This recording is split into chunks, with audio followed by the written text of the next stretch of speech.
My parents celebrated my miracle child little sister on my birthday, every single year, and at 18, I finally snapped in front of everyone. The dining room was glowing with candles. When I walked in and saw her name, written across the birthday cake again, my aunt smiled awkwardly.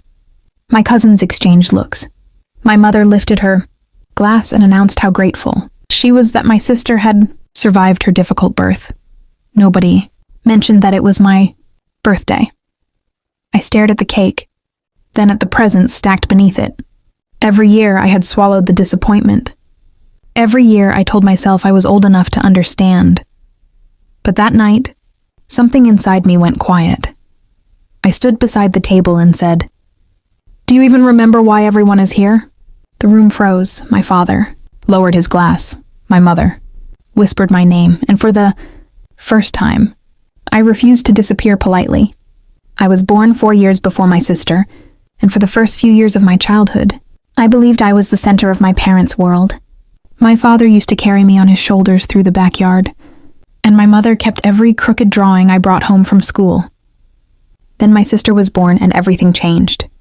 She had arrived after a difficult pregnancy, and doctors had warned my parents that something could go wrong. When she survived, they called her their miracle child.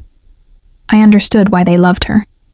What I didn't understand was why loving her seemed to require forgetting me. My birthday became her celebration. The cake had her name. The photographs centered on her. When relatives asked what I wanted for my birthday, my mother would laugh and say, "We'll make it about you next year." Next year never came. I learned to stop asking. At school, I became the quiet kid who never complained. At home, that silence was treated like proof that I didn't need much. If my sister needed a new dress, there was money. If I needed something, I was told to wait. If she had a bad day, everyone gathered around her. If I had one, I learned to handle it alone. Still, I never hated my sister. She was only a child, caught inside a story our parents had written, long before she understood the damage it caused. The person I blamed was myself for believing that someday they would finally notice. The older I got, the easier it became for my parents to pretend the tradition didn't hurt me. At 16, my birthday dinner was held at my sister's favorite restaurant. When the waiter brought the cake, my mother smiled and said, "She loves this place." I looked at the candles. There were 18 of them. My father noticed my expression, but only gave me a brief glance before turning toward my sister. "Come on, make a wish for us." I said nothing. The following year, I asked my mother if we could have one small celebration that was actually mine. She paused while folding laundry. "Don't be selfish," she said quietly. "Your sister has been through more than you." The words stayed with me. At 17, I stopped expecting presents. I stopped reminding relatives about my birthday. I even started spending the day outside the house, because being forgotten somewhere else felt less humiliating than watching it happen at home. Still, the little betrayals continued. My father once introduced us to a neighbor and called my sister our miracle. Then he looked at me and said, almost as an afterthought, "And this is my older one." My name wasn't even necessary. I smiled anyway. But something had changed inside me. I had spent years waiting for my parents to realize what they were doing. By the time my 18th birthday approached, I wasn't waiting anymore. I was watching. And this time, I intended to remember everything. My 18th birthday arrived on a cold Saturday evening, and I already knew how it would end. My mother had invited relatives over, claiming she wanted everyone together for a special family dinner. I knew better. When I entered the dining room, I saw the cake first. My sister's name was written across it. For a moment, I simply stood there. The candles flickered against the windows. My cousins were laughing softly. My aunt was arranging plates. My father was opening a bottle of sparkling juice. Then my mother noticed me. "Oh, good," she said. "You're here. Your sister has something to celebrate." Something inside me finally settled. Not exploded, settled. I realized I wasn't angry because my sister had received attention. I was angry because my parents had spent 18 years teaching me that my feelings were less important than keeping everyone comfortable. I walked to the table and placed my phone beside the cake. "I recorded something," I said. My father frowned. I played a short collection of old birthday videos and messages I had saved over the years. In every one, relatives wished my sister well while my birthday was barely mentioned. No accusations, no screaming. Just their own voices filling the room. The laughter disappeared. My mother stared at the screen, then at me. My aunt covered her mouth. My father slowly lowered his glass. I looked around the table and said, "I'm not asking you to love her less. I'm asking you to stop pretending I never mattered." For the first time, nobody had an answer. I didn't plan revenge that involved humiliating my parents. I planned something quieter. I would stop protecting them from the consequences of their own choices. After that dinner, relatives began calling me. My aunt apologized first. Then my cousins admitted they had noticed the pattern for years but never knew what to say. I listened without defending myself. I also saved every birthday message, photograph, invitation, and text I still had.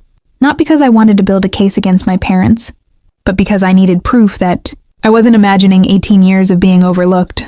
Then I made one decision. I would no longer attend celebrations disguised as mine. When my mother called and said she wanted to make things right, I asked her to explain what she meant. She said she wanted to apologize. I told her an apology wasn't a plan, so I gave her 3 simple conditions. No blaming my sister, no asking me to forgive immediately, and no pretending one dinner could erase 18 years. My father initially resisted. Then my aunt told him quietly, "You created this distance." That sentence changed his tone. For once, he didn't argue. I didn't demand money, gifts, or public punishment. I simply stepped back and let everyone see what happened when I stopped, covering for my parents. My silence became the boundary, and for the first time, they had to cross it themselves. The first consequence came 2 weeks later. My mother called while I was walking home from class. Her voice was unusually careful. "Your aunt wants to talk to you." I stopped beneath a street lamp. "About what?" "She's upset with us." I almost smiled. Not because I enjoyed their discomfort, but because my parents were finally hearing what I had heard for years. At the next family gathering, the atmosphere was completely different. Nobody rushed to defend them. My uncle quietly told my father that what they had done was cruel, even if they never intended it that way. My father stared at the table. My mother cried. I didn't. Then my sister surprised everyone. She looked at our parents and said, "Why did you always make my birthday about me when it was hers?" The room went silent. My sister had finally understood.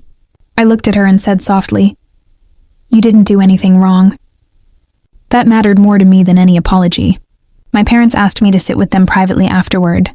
They admitted they had confused protecting my sister with giving her everything, and somewhere along the way, they had treated my patience as permission. I told them I believed they were sorry, but I still wasn't ready to forgive them.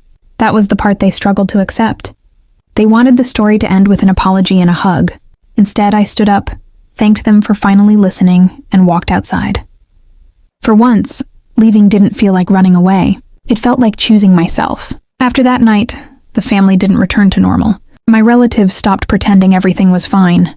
My aunt became distant with my parents, not out of hatred, but because she no longer wanted to participate in something she now recognized as unfair.